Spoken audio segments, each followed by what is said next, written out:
Welcome again to Chez Moi. It's about 11 o'clock in the morning on Sunday, September the 3rd. The heat has broken. It broke about a week ago. Came on with a hurricane. So it's only about 70 and I've started the fall garden. We've had successes and failures. Some things that, are just ending their term. And some things that are really taking off. Like my second growth tomatoes. If you recall, this was one of the suckers I pulled off from the tomato plants that have since died, and we're going to have some nice ripe tomatoes in a week or two. Also in here is something really interesting. This caterpillar carcass. It looked like it's set up to, let's see, it's not very clear. Looks like it's set up to start building its chrysalis or something, and then something attacked it. It's kind of cool. Anyway, I have started parsnips and carrots where there used to be squash, because pretty much all of my squash were decimated by vine borer. But I got a pretty good crop. Got 6 or 7, which is 6 or 7 times better than I ever have before. My sunflowers are blooming and full of pollen. Usually they're covered in bumblebees and other bees. Let's see, up here, yep, there's a bumblebee. Can you see her up there? Maybe not. But also on that, let's see if we can zoom in just a little bit. On this sunflower, there's this brilliant green spider that hides up in the leaves and has been able to get 2 or 3 bumblebees at this point. Scares the crap out of me, but I can't reach it, so it's on the taller one. Anyway, my nasturtiums are awesome. They look like a little French garden. I'm so happy with those. I started some more basil. Here's a tomato plant that just grew out of nowhere. Another tomato plant that just grew out of nowhere. I'm going to take out this squash, I think, because I think this one's done. And put some more carrots and parsley. Look, they said it would take 2 weeks. And look at all my little parsnips and carrots coming up. I planted them in spirals so I'd know it was weeds. Here's some beets. This is where my melons were that didn't ever really take off well. And also a habanero that just wilted and died for some reason. Okra still going gangbusters. I'm so planting more okra. My eggplant's not doing very much of anything. It's growing, but it's not producing. Sage could probably use a trim.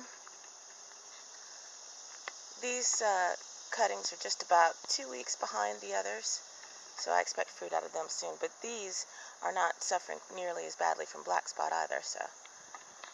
And it's about time to start harvesting marigold seeds. My little plant nursery. Lots of stuff died back. The salsapi's looking kind of ragged. Some of the mint's in bloom. Some of the mint is taken over. Some of the mint looks scraggly. Catnip is taking over. Look at all the new green shoots on my lemon tree. I feel sad about that because I'm going to need to trim it to get it into the grow room for winter. Anyway, this is also beets. There's a couple coming up. There's a beet. Yep. Parsley. My cucumbers are bearing very well, despite the fact that they are horribly infested with Colorado potato beetle. Look, I'm going to have to get my husband to get that cucumber way up there. Lots and lots of peppers. I'm going to have to dial back on the peppers next year. I mean, I've even got so many I can't get them to seed. I did plant some cilantro and stuff over here earlier in the year. I don't know if the birds got it or what. My celery is about ready to be harvested. See this poor squash. It's struggling. It's trying, but I don't think anything's going to come of it. So look at my celery stalks down there. Can you see my celery stalks? That's going to be some good celery. I want it to go through a good frost, and we'll have that around Thanksgiving, maybe Halloween. Again, I need to pull up my melons, and I don't know. What do we put there? It's kind of rocky for carrots, so we might do beets or kale or spinach or something like that. All right.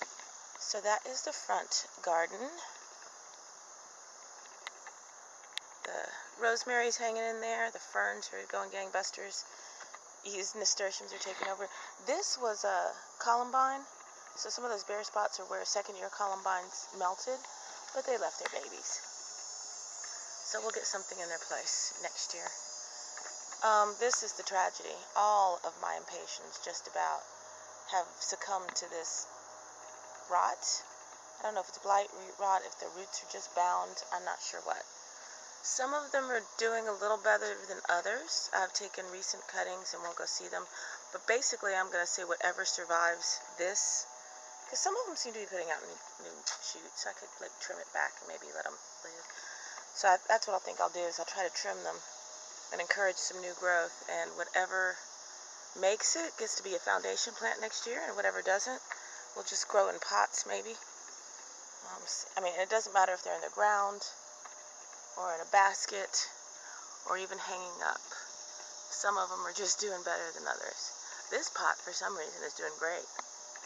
But it also has the darker flowers in it. It seems like the darker flowers do a little bit better. My fatsia looks grand. Oh, you should see my ferns. Come up with my ferns and my... Oh, the Mexican cone flowers are blooming. They're kind of pretty. But I've never seen a bee or anything on them, so... I've decided that these are hyacinths, I think they are. And they sprout like gangbusters, so I'm just gonna move them to the backyard next year. Because this one's really pretty with white and purple flowers when it actually blooms. And the bumblebees loved it, so. Look at my ferns. I'm so proud of my ferns. And, yep, I see that they are sporulating right now. So hopefully in a couple of dozen years, this whole thing will just fill in with ferns. I didn't get much out of my summer bulbs. I might have planted them too early. And see, here's some more impatiens just melting. These are the original ones on the porch, and those were all cherry splash that just died, so I recycled the potting soil. The hybrids seem to be way less hardy than the solid colors. There's one that might live, so I'll trim her back. Alright. Oh, all the branches that keep coming down. I keep clearing them out and they keep coming down. But I guess that's good. It's all the ivy that's coming out of the trees. Now here's an exception to the rule when it comes to the hybrids. This red and white hybrid is just hanging on like gangbusters. This one is actually 3 years old. And it just basically loses its stripes, but it hangs on. So that's really cool. This one melted, but left some daughter seedlings that we'll let develop. And yeah, the rest of them are kind of gone. So here's some new stuff. Well, I'm very proud of my moss. All you have to do is water it and let it get some sunlight. It's great. More ferns. More ferns. Hopefully next year, you see these hostas? So they were transplanted as tiny little scions today. So maybe next year they'll really take off with my fern. I've had a lovely little mushroom garden in here too. Now, here's the new development. We have new chickens, so we have decided to electrify the fence. In fact, my husband is off getting some stuff for the timer. So the plan is to have the door and the electrified fence on a timer, have the sunlight timer as a backup, but really operate off time. And I'm going to get a cheap Disney or something alarm clock of a song that will never ever be on anybody's Pandora station to train the chickens to go in at a proper time. That's the plan. And JR has already confirmed that it works because he zapped himself. Alright, so back to the hives. Galadriel, as always, is my golden child. Here, we'll get in close, but there's a whole bunch of activity at her entrance. There's a lot of pollen going in. So I need to do a hive inspection today, and I do plan to record it. But I expect to find lots of baby bees and Galadriel just doing well. I'm a little concerned about all these ants. But they don't seem to really be getting into the hive, so maybe they're just getting the stuff I spilled on top when I fed her. Lilith, of course, had a bit of a small hive beetle problem,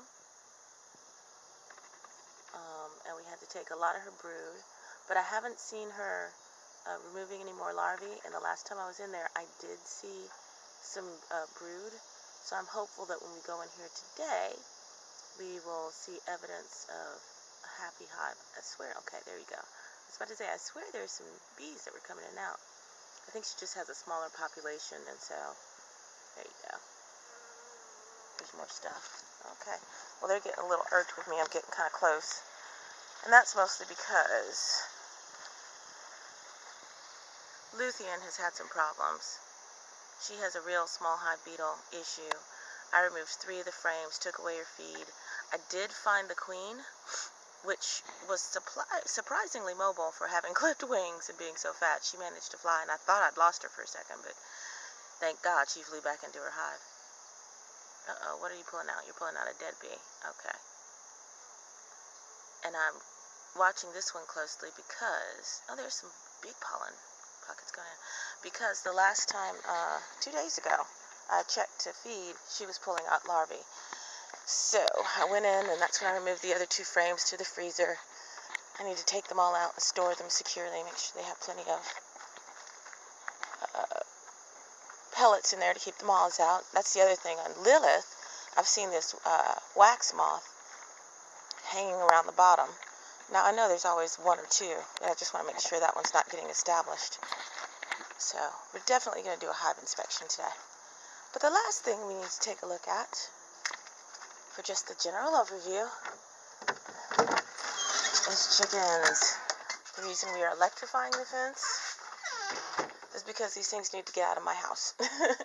They're big and they're getting to be stinky in this enclosed space. Kind of loud. But I've started training them to sit on roosts. And the well summer, here, those 2 exactly, the 2 that are sitting next to each other. This well summer and this Easter egger in particular like to use this roost. The Orpington looks like she has oh, that's cool. She has 1 little white feather, so she'll be easy to identify. I saw that before and kind of thought that was like poop or something on her vent. Then I realized it was actually a feather, and she's doing just fine. So that'll be a good way to tell them apart. And then there's the other Easter egger. They are 6 weeks old, and you know the average temperatures outside are about 80 degrees, so there is no reason for them not to live outside. Here's my starters. So I told you I had some impatiens cuttings from those horrible plants out front. And you see the darker colors seem to be doing better. These are hanging on, but some of them have just flat given up the ghost. And here's my broccoli and cabbage and cauliflower and all kinds of stuff. Transplants that I will be putting out shortly. In fact, I need to move them to bigger pots shortly. Maybe not today, but definitely this week. Alright, that is the news from Chez Moi.